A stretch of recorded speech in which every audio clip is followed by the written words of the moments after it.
Olá! Estamos começando mais um programa, A Hora do Encontro. Eu sou a professora Tânia e estou aqui para conversar com vocês mais uma vez, trazendo hoje dois convidados muito especiais e que vão falar conosco de um tema muito interessante e que já eu vou dizer para vocês. Antes, eu gostaria de lembrar mais uma vez que A Hora do Encontro é um programa de extensão da Universidade Sesumar e que congrega os mestrados em promoção da saúde, tecnologias limpas e gestão do conhecimento nas organizações. É uma forma de trazermos para todos vocês de uma forma mais clara, mais facilmente compreensível, as pesquisas que estão sendo desenvolvidas pelos professores e pelos seus orientandos. É claro que dentro de todas as prerrogativas da ciência, né? Não perdemos a cientificidade dessas pesquisas e desses estudos, é claro, mas fazendo com que a ciência fique mais democrática. Afinal de contas, nos últimos tempos nós tivemos muitas críticas à ciência, muitas pessoas desqualificando, desacreditando na ciência. E nós precisamos mudar esse cenário, mostrar o quanto os estudos científicos são importantes e especiais para o nosso cotidiano. Hoje eu vou falar de um tema que com certeza vocês vão ver e vão me dar razão nesse aspecto. Nós vamos falar sobre ecoeficiência urbana, com duas pessoas que estão aí pesquisando e poderão nos ajudar a compreender melhor esse processo. Eu vou começar falando com o Dr. Luiz Felipe Machado Velho, que é biólogo, doutor em ecologia e professor do programa de pós-graduação em tecnologias limpas da Unicesumar. Ele é também pesquisador do CNPq, pesquisador da Universidade Estadual de Maringá e também do I7, do Instituto Sesumar de Pesquisas. Nós temos, portanto, um convidado com amplo conhecimento do assunto, que, além disso, é autor de livros, tem muitos artigos publicados, várias orientações, e é um prazer enorme recebê-lo aqui, Luiz Felipe. O prazer é todo meu, eu que agradeço o convite, é um grande prazer estar aqui com você. Tá? Luiz Felipe, quando nós, na verdade, vamos falar sobre ecoeficiência, mas especificamente sobre os efeitos de diferentes tipos de pavimentos sobre a temperatura e ilhas de calor em centros urbanos, certo? Exatamente. Eu acho que esse é um momento ideal para nós discutirmos isso, porque tem feito muito calor nos últimos dias. Muito calor. E como é que a gente entende isso, né, dentro dessa linha de pesquisa, na verdade, que é ecoeficiência urbana? Como é que a gente entende isso, a questão do urbanismo? Então, eu acho que a gente precisa pensar em dois aspectos diferentes, né?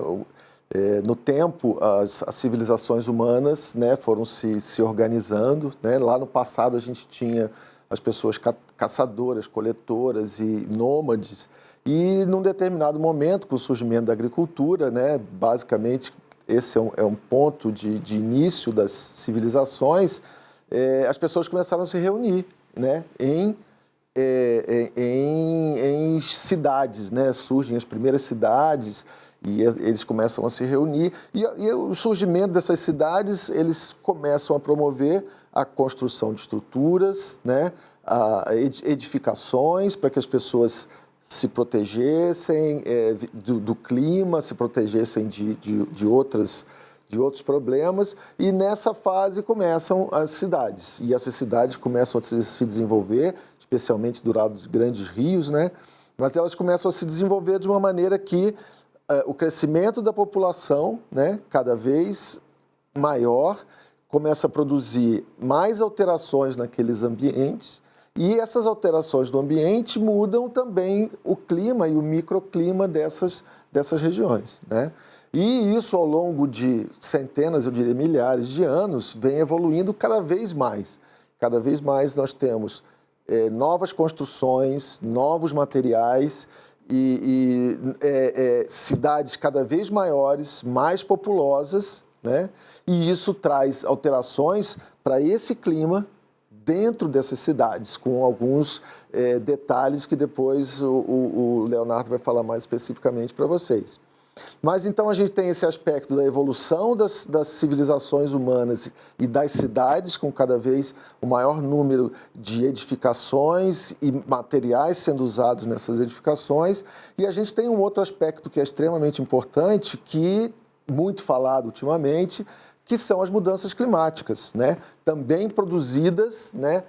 Paralelamente ao crescimento das civilizações, a gente tem o impacto do homem, não só naquele ambiente urbano e até no ambiente rural, mas a gente começa a ter o impacto do homem também no clima, em função de que todo mundo já ouviu falar, todo mundo tem... Esse é um tema recorrente nos dias atuais, né, das alterações climáticas, das mudanças climáticas, do aquecimento global produzido pelas emissões de carbono na nossa atmosfera.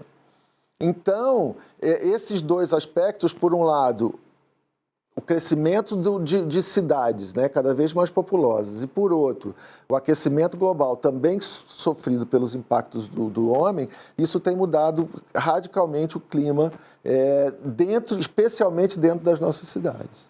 É um processo, diríamos, quase contraditório, né? Porque à medida que se civiliza, que cresce, nós temos também aí uma situação de dificuldades que vão surgindo para enfrentar as consequências desse crescimento.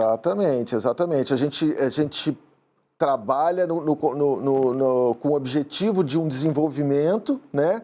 Mas muitas vezes a gente não consegue estimar, prever o futuro, as consequências de todo aquele crescimento. E aí o que começam a aparecer são pesquisadores, cientistas que têm que, como objetivo, solucionar esses problemas, né? Luiz Felipe, você está num programa o PPGTL, né? Tecnologias Limpas, Unicesumar, que é interdisciplinar. Eu acho que isso é muito importante porque isso congrega tanto professores quanto alunos de diversas áreas de conhecimento e, de fato, a contemporaneidade exige esse olhar holístico. Não dá mais para trabalhar com um olhar centrado, né? Temos que trabalhar em conjunto, esses saberes se potencializam quando se une. Sem dúvida nenhuma. Em todas as áreas da ciência isso é verdade, né? Mas na área das ciências ambientais mais ainda, né? Porque não dá para trabalhar com o meio ambiente dentro das ciências ambientais sem uma visão holística, sem a participação de diferentes cientistas de diferentes áreas. A gente fala que mais do que interdisciplinar, ela tem que ser multidisciplinar para a gente buscar as soluções para todos esses problemas. Aqui na Hora do Encontro, eu tenho recebido vários alunos das tecnologias limpas no mestrado e eu percebo, assim, um interesse cada vez maior por estes temas, né? Quer dizer, por essa questão da sustentabilidade ambiental, educação ambiental, vem sendo um crescente isto. Sim, sem dúvida nenhuma, sem dúvida nenhuma. O nosso curso tem essa especificidade, né, dele ser interpluridisciplinar. Na verdade, eu sou um ecólogo, né, orientando um aluno de arquitetura, né, que veio com um projeto pensado no que ele realmente queria contribuir nessa área da sustentabilidade. E a gente topou fazer esse bem bolado de fazer essas pesquisas, mas sem dúvida, cada vez maior. Eu diria, Tânia, que a gente tem lido e tem ouvido muita coisa. Não existe futuro sem sustentabilidade, a verdade é essa, né? A gente precisa, eu falo sempre para os meus alunos que eles estão na área certa, a área das ciências ambientais faz parte, assim como a evolução da medicina, né, é fundamental para a nossa sociedade, né, para resolver problemas de saúde, de doença. As ciências ambientais são fundamentais, é condição sine qua non. Não existe futuro, né, sem a pesquisa deles solucionando os problemas ambientais e, como diz um grande professor amigo meu, permitindo que a gente continue navegando nessa grande nave que é o nosso planeta Terra, né? Não existe futuro sem o trabalho deles na solução dos problemas ambientais e produzindo e convencendo por educação ambiental, né, essas populações de que a gente precisa proteger o nosso planeta, precisamos proteger nossos ecossistemas e precisamos proteger tanto os ecossistemas naturais como os rurais e os urbanos, porque afinal de contas nós vivemos dentro desses sistemas urbanos. Luiz Felipe, eu vou contar uma experiência particular minha para você me ajudar a entender isso. Eu tenho uma filha que quando tinha, assim, acho que 5, 6 anos, ela era a dona de nos criticar, a mim e ao pai. A luz está acesa, está gastando muita água, fecha essa torneira, porque ela aprendia na escola, porque ela tinha essas aulas, né, na escola, então ela sabia tudo. Hoje, com 14 anos, ela sai do quarto, deixa a luz acesa, ela fica tomando banho toda a vida, quer dizer, ela foi desaprendendo aquilo que era tão bacana, né? E que servia, inclusive, para mim e o pai também, a gente ir aprendendo. Por que isso acontece? É porque a escola não toma estas questões como algo inserido efetivamente na grade curricular e trabalha isso de uma forma contínua, só usando assim, alguns momentos, meio quase como uma brincadeira para as crianças menores? Sim, eu concordo. Eu acho que, obviamente, que o meu conhecimento sobre o ensino fundamental, né, sobre a inserção da educação ambiental no ensino fundamental hoje não é muito grande, porque a gente se dedica mais a algumas pesquisas mais direcionadas. Erro meu, mas faz parte. Mas eu acredito, assim como você, de que a gente precisa de uma educação ambiental continuada e em vez de você enfraquecer essa abordagem no ensino fundamental, acho que em cada nível desse nível fundamental a gente tem que reforçar mais ainda, né, essa educação ambiental, torná-la mais efetiva, mais eficiente na formação desses alunos, porque do meu ponto de vista o que acontece é que quando eles são muito novos é muito mais fácil deles perceberem isso, né? Por uma menor influência cultural, né, ambiental, do ambiente que eles vivem. Eu acho que depois eles vão perdendo isso com o tempo, então essa educação ambiental tinha que ser muito mais.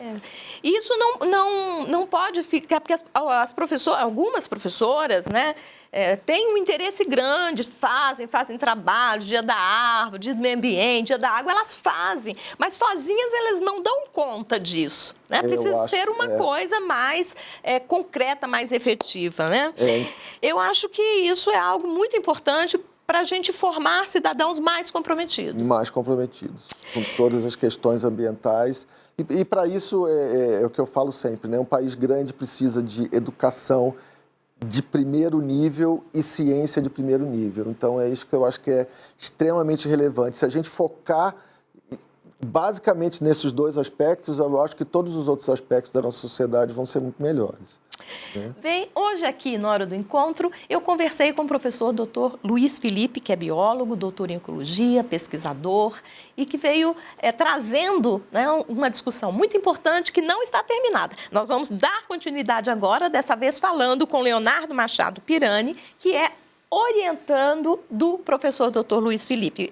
A gente vai ver o que eles, junto esses dois, estão fazendo que pode melhorar a minha vida, a sua vida, a vida de todos nós.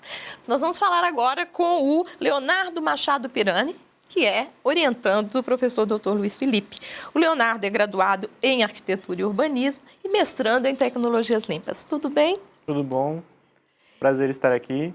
O prazer é nosso, porque eu acho que você vem trazer uma pesquisa muito importante e você vem discutir um tema que é aí bastante da atualidade. A gente tem ouvido falar muito dessas questões, que é os efeitos dos diferentes tipos de pavimento sobre a temperatura e ilhas de calor em centros urbanos. Primeiro, eu gostaria de dizer sobre o estranhamento que eu acabei tendo quando fui pegar o seu currículo. Você é arquitetura e urbanismo, Luiz Felipe, biólogo, ainda que eu saiba que essa é uma característica inerente, evidentemente, é um programa interdisciplinar. Mas eu fiquei pensando, meu Deus, o que será que um urbanista, um arquiteto, né, vai pensar nessa área? E aí achei muito interessante, porque a sua linha de pesquisa é justamente ecoeficiência urbana, e aí foi clareando para mim. Eu queria que você falasse, né, para aquelas pessoas que não são da área, como eu e como muitos que estão nos ouvindo, como essas alterações ambientais, elas impactam os ecossistemas naturais, urbanos. Na verdade, acho que todo mundo já vem sentindo que está fazendo muito calor. Os invernos aqui estão ficando cada vez... Acabando, né? Ficando mais curtos se comparados a alguns tempos atrás que os nossos avós relatam. O inverno realmente está acabando e está cada vez ficando mais e mais calor. Inclusive, isso se agrava um pouquinho quando a gente vai chegando ao centro da cidade.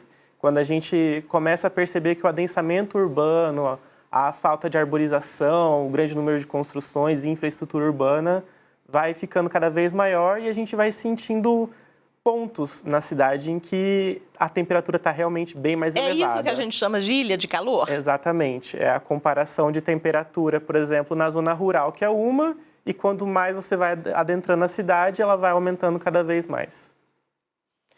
Então, como eu conversei com o Luiz Felipe, parece-me que quanto mais a gente se civiliza, que a cidade cresce, asfalto, as pessoas querem asfalto, né? Tem essa coisa do bairro, quando as pessoas moram em locais onde ainda não chegou o asfalto, é aquela alegria quando o asfalto vai chegar, enfim, mas são elementos formadores dessa chamada ilha de calor. Sim.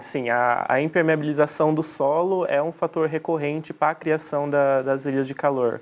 Só que a minha pesquisa vem aí para isso, para conciliar a infraestrutura urbana de pavimentação, que é o que todo mundo gosta e é necessário para a cidade, só que ao mesmo tempo vim corrigindo o problema que ela cria. Sim. Então, não é difícil. Você vai ter que entender um pouco de termodinâmica dos materiais aí, estudando e pesquisando. Eu não diria que é substituir, mas eu faço uma pergunta e você me corrija, porque realmente eu não entendo bem esse tema. A gente falava-se muito, e fala-se ainda, da importância de plantar árvores. Então, antes, pelo menos eu ouvia sobre um discurso assim, para resolver esse problema de muito calor e tudo mais, plantar árvores. Mas parece que hoje isso, evidentemente, continua sendo importante, mas só isso não dá conta, porque as cidades precisam crescer também em lugares que estão árvores, né? Exatamente. Na verdade, por exemplo, o adensamento da cidade, em alguns locais, não permite a arborização urbana. Aqui nós temos um caso claro que é Horácio Acanelo. Tem uma estrutura de ponte embaixo e você não quer as raízes da árvore quebrando aquele concreto, senão desaba. Sim. E passa o trem. Então, por exemplo, ali você não tem como ter uma arborização eficiente para fazer com que as ilhas de calor sejam amenizadas. Quando você chega perto do terminal urbano aqui de Maringá, é um deserto. Tá muito calor. Então, a pavimentação e o estudo da termodinâmica dos materiais de pavimentação, você vai conseguindo conciliar isso em locais em que não é permitido a arborização.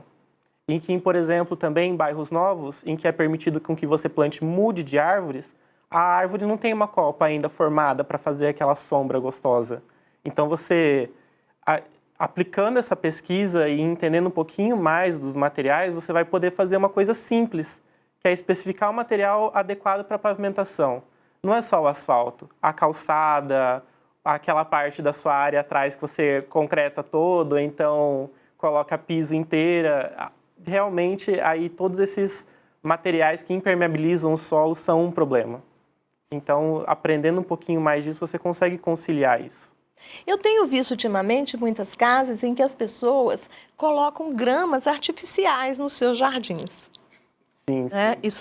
Isso tem acontecido, dá menos trabalho e, num olhar rápido, isso acaba passando como uma grama mesmo.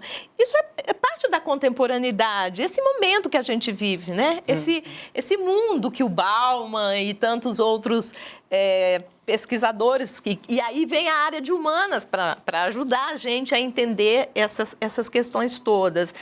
Não é uma crítica às pessoas que fazem isso, mas é um lembrar, talvez, de que essa grama artificial ela não ajuda nessas questões ambientais, não é isso? Exatamente, ela é apenas uma decoração, quando, na verdade, pela lei de uso e ocupação do solo em qualquer município, você tem que destinar parte do seu terreno a escoamento de água da chuva, a deixar com que a água permeie o solo, porque aquilo auxilia e ajuda muita coisa. Evita enchentes, faz com que agregue pouco calor à sua habitação, auxilia na parte de escoamento da água da chuva para que os lençóis freáticos da nossa região continuem sempre abastecidos e que não ocorra o que está ocorrendo no Parque do Ingá, que é abaixamento do lago lá, e que realmente está bem precário. E é isso.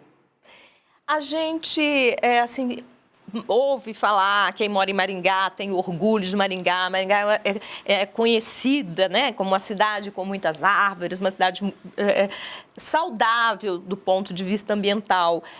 Isso a gente ouve, mas não, isso procede? Procede mais ou menos? Como é que é? Na verdade, sim, procede, porque comparado a várias outras cidades, Maringá realmente é uma cidade jardim. Inclusive tem ótimos parques, As praças aqui também são arborizadas. Só que vários autores, na verdade, citam que é um conjunto de medidas que você deve ir tomando para você conseguir fazer realmente uma urbanização eficiente, uma urbanização sustentável. E a termodinâmica dos materiais vem aí para isso. Não importa se você tem só corpos d'água, só arborização, a união faz a força. Então, todos os estudos voltados para essa área vão fazer com que a gente tenha um urbanismo mais sustentável. Porque todo mundo gosta. Uhum. Como você mesmo disse, asfalto, quando chega para as pessoas que não tinham, é maravilhoso. Mas então, não porque a gente vê um asfalto um pouquinho mais ecológico. Aí eu vou entrar numa questão que não sei se você, né, já chegou num ponto da pesquisa para analisar isso, ou se vai chegar ainda, né, que é o aspecto econômico. Muitas coisas, inclusive da alimentação, que a gente vê, isso, tal produto é mais saudável, tal alimento é melhor, né, ecologicamente falando. E esse material que você diz que é o melhor para ser usado, para evitar essas ilhas de calor e tudo, eles são mais caros?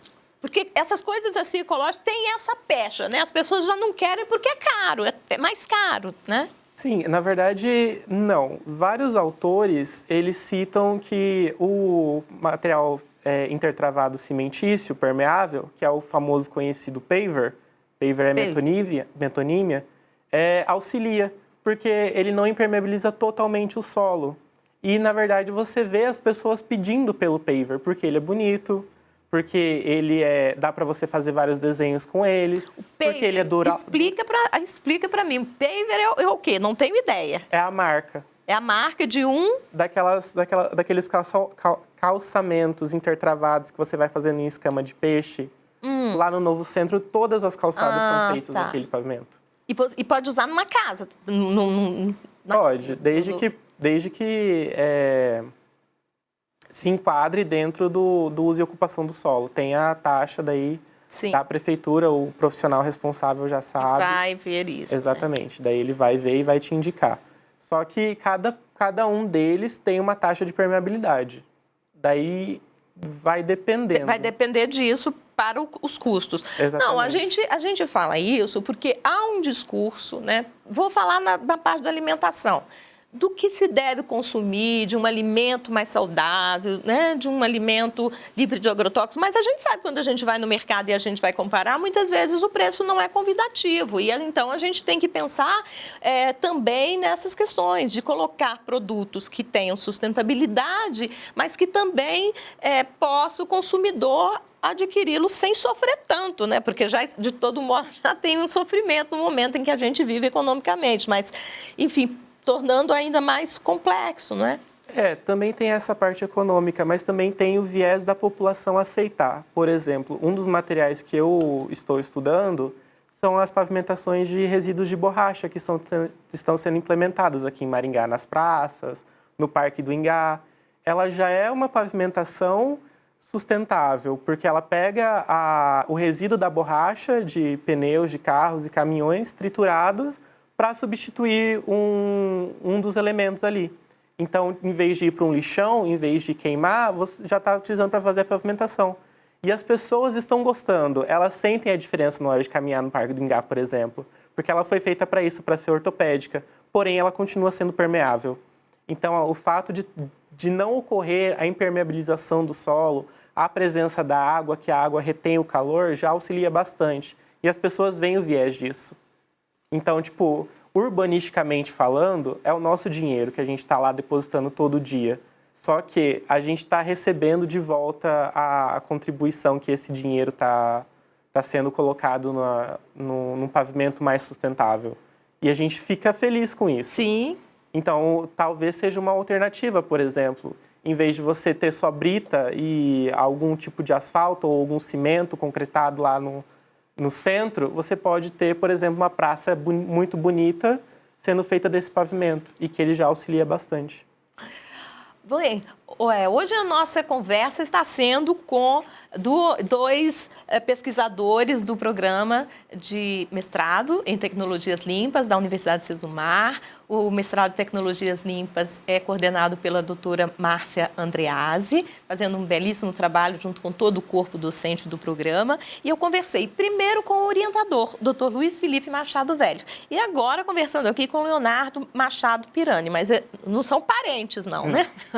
Estão pesquisando, fazendo um trabalho muito interessante sobre os efeitos de diferentes tipos de pavimento sobre a temperatura e ilhas de calor em centros urbanos. Tenho certeza que você gostou de ouvir essa discussão, porque você, assim como eu, como os convidados, a gente tem observado que cada vez faz mais calor. Aqueles passeios pela cidade faz a gente até ficar um pouco desanimado. E ainda que Maringá, como bem disse o nosso convidado, é uma cidade que a gente pode considerar aí à frente de tantas outras no quesito, enfim, de cuidado com o meio ambiente. Eu sou a professora Tânia Gomes, do mestrado em Promoção da Saúde, recebendo hoje convidados das Tecnologias Limpas. Eu quero agradecer muito a sua presença, Leonardo, foi um prazer falar com você. Estamos aqui sempre à disposição. À medida que tiver mais novidades, traga para a gente, porque é interessante, muito interessante a sua pesquisa. Eu que agradeço o convite e agradeço também a conversa aqui que estamos tendo. Eu não sabia, né? Não domino muito esse assunto, mas espero ter feito perguntas que sejam interessantes para vocês, para todos que estão nos ouvindo.